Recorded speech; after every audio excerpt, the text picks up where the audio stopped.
বাবা, এটা কি? এটা একটা কাক বাবা। বাবা, এটা কি? এটাও কাক বাবা। ও আচ্ছা, কাক। বাবা, এটা কি? এটা একটা কাক বাবা। আজ একটা কাক দেখে আমার ছেলে 30 বার প্রশ্ন করলো। থামো। আমি কি তোমার কাছে আসতে পারি? না বাবা, আমি খুব ব্যস্ত, এটা ঠিক দেখা করার সময় না। আমার শুধু 10 মিনিট সময় লাগবে। তোমার সাথে জরুরি কথা আছে। চলো দেখা করি। আহ, আচ্ছা ঠিক আছে।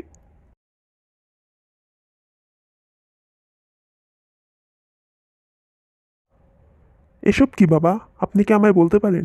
আমার কাজ আছে। কি বলবেন তাড়াতাড়ি বলে। শুধু আমার সাথে হাঁটো।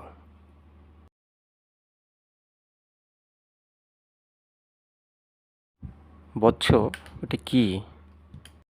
আপনি কি সত্যি জানতে চাচ্ছেন ওটা কি?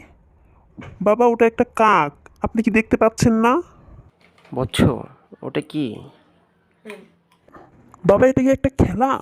আপনি কি আমার সাথে মজা করছেন? আমার সাথে এমন কেন হচ্ছে? আপনি এত জটিল কেন? আমি বুঝি না আপনার কি সমস্যা। গত মাসে আমি আপনাকে নতুন চশমা কিনে দিয়েছি। বাবা, আমার কাজ আছে, আপনি কি বুঝতে পারছেন না? বৎস, ঠিক এইরকম একটা ঘটনা 25 বছর আগেই ঘটেছিল। তুমি একটা কাক দেখে আমাকে 30 বার প্রশ্ন করেছিলে। আমি 30 বারই হেসে উত্তর দিয়েছিলাম। আর আজ তুমি দুবারই উত্তর দিতে পারছো না।